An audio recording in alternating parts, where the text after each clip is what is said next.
The Ottoman Empire's secret weapon. Who were the Timariot Cavalry really? Introduction, the unsung backbone of a global empire. When the world imagines the might of the Ottoman Empire, attention often fixates on dazzling elements of power, the fearsome janissaries, the grandeur of Topkapi Palace, and the blood-soaked fields of Vienna or Calderon. Yet, there existed another class, less known, less glorified, but arguably more foundational. They didn't reside in the imperial capital, nor did they walk the marble halls of the Sultan's court. These men lived among peasants, administered law in dusty villages, and appeared in battle not as elite troops, but as mobile, deadly cavalry who could turn the tide of a campaign.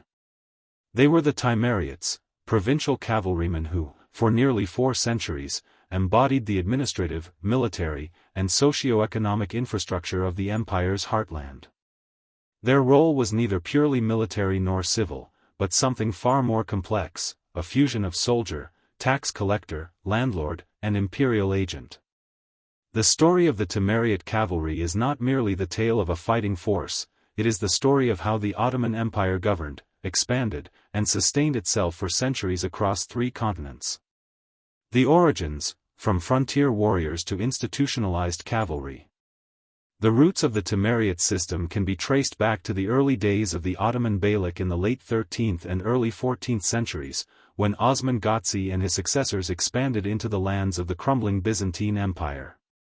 In these frontier regions, the Ottomans adopted and adapted existing systems of military land tenure, combining elements of Islamic Iqta, Byzantine pronoia, and Turkic tribal military traditions. As conquests multiplied, so did the need for a military administrative system that could control new territories without requiring the constant presence of central authority.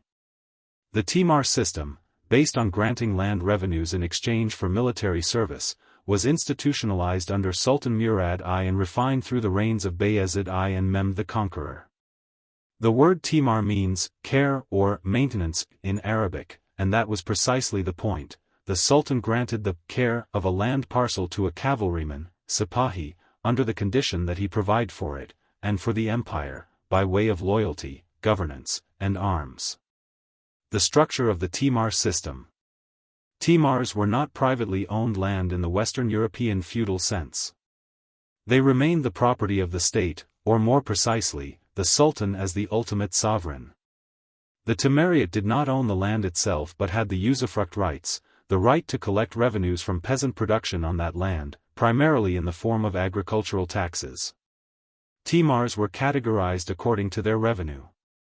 Timar, up to 20,000 axes, silver coins, per year. Zimet, 20,000 to 100,000 axes. A larger grant, usually for higher-ranking Sipahis. Has, over 100,000 axes, typically reserved for high officials or members of the ruling elite. In exchange for the income, each Timariot was obliged to appear in battle with a number of armed retainers, sebelu, proportional to the size of the Timar's revenue. For example, a Timar worth 9,000 axes might require the Timariot to provide himself and 1 or 2 mounted men. A Zimet holder could be expected to bring up to 20 cavalrymen. This model offered a military mobilization network across the empire, essentially enabling the Ottomans to raise an army without a standing force. At its peak, the empire had tens of thousands of such cavalrymen spread across Anatolia and the Balkans. The Timariot in society, a life between sword and soil. Timariots occupied a unique position in Ottoman society. They were not aristocrats in the European mold. There were no hereditary noble titles or entrenched class privileges. Yet they held a privileged status over the rural population. They were allowed to bear arms, ride horses, and dispense basic justice in their localities. In peacetime, the Timariots' primary duties included collecting osur, tithe tax, from Muslim peasants and harak, land tax, from non-Muslims. Maintaining law and order within their district. Mediating disputes. Reporting suspicious activities or disloyalty. They were also required to keep their equipment and retainers in a constant state of readiness. An imperial call to arms, called seferberlik, could arrive at any time. Unlike the salaried janissaries who were centrally trained and stationed, Timariots were locally rooted. Their power stemmed from their embeddedness in the social fabric of the countryside. They were known to the people, and their authority, while limited, was visible and respected. Diversity and recruitment. While early Timariots were primarily of Turkish tribal origin, as the empire expanded, the system was extended to include local elites in the Balkans, Caucasus, and Arab provinces. Christian converts to Islam, Albanians, Bosnians, and Circassians often became Timariots.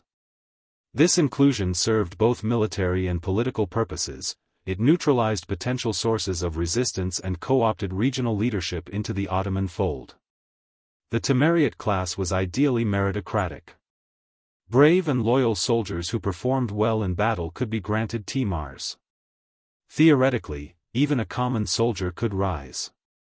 In practice, nepotism and patronage played a growing role, especially from the 16th century onward. Military role, speed, precision, and discipline. On the battlefield, Timariots formed the center and flanks of the Ottoman cavalry corps. Armed with lances, curved sabers, killage, and sometimes composite bows or pistols, they excelled in maneuver warfare. They were trained for speed, mobility, and discipline, often used to harass enemy flanks, perform reconnaissance, chase down retreating enemies, and disrupt formations. They were not heavily armored like European knights, but their horse archery and tactical flexibility gave them a distinct advantage, particularly in the early Ottoman period. In great campaigns, such as the conquest of Constantinople, 1453, the Battle of Mohacs, 1526, or the Battle of Lepanto, 1571, Timariots made up the bulk of the army's mounted wing. In the 16th century, there were more than 90,000 active Timariots in the empire. Crisis and decline, the Timar system unravels. By the early 17th century, the Ottoman Empire was facing significant challenges: inflation due to New World silver, prolonged wars with Safavids and Habsburgs, and internal corruption. In this changing world, the Timar system began to show cracks. Several factors contributed to its decline. Gunpowder revolution: the increasing importance of firearms reduced the effectiveness of cavalry-based armies. Tax farming: Iltism, the state began to prefer direct cash revenues over in-kind service. Lands were leased to multisims, private tax farmers, often urban elites, who collected taxes for profit. Centralization: the state sought to centralize power, reducing local military autonomy. Corruption and absenteeism: many Timariots failed to fulfill their military duties but still collected taxes. Some lived far from their assigned lands. By the 18th century, the Timariot cavalry had become militarily irrelevant. The Sipahi corps remained in name only, replaced by professional salaried soldiers and artillery corps. The socio-political fabric they upheld gradually disintegrated. Legacy: the quiet architects of imperial stability. Though their decline was silent, their legacy is undeniable. For centuries, Timariots formed a bridge between the central government and the provinces, between peasant and sultan, between military and civil order. They were not just warriors, they were the operating system of the Ottoman provincial world. Their disappearance signaled more than just a change in military structure. It marked the end of a decentralized yet effective form of governance, one that had allowed the Ottomans to project power efficiently across vast, diverse, and often hostile territories.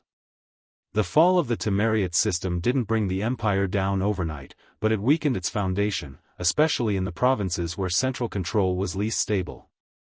In their place, tax-farming profiteers, corrupt local elites, and foreign-influenced mercenaries took over, a far cry from the disciplined, duty-bound Timariots who once patrolled the Ottoman realm. Final thought: the forgotten pillars of empire.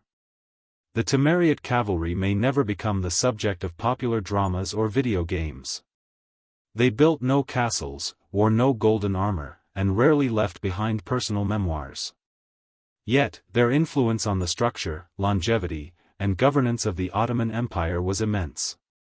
Their role was quiet, dutiful, and enduring, like the ticking of a well-maintained clock. In remembering the Timariots, we do not just remember soldiers, we remember the empire as it truly functioned, a delicate balance of center and periphery, of sword and plow, of loyalty and administration. And in that balance, the Timariot was the pivot upon which the entire system turned.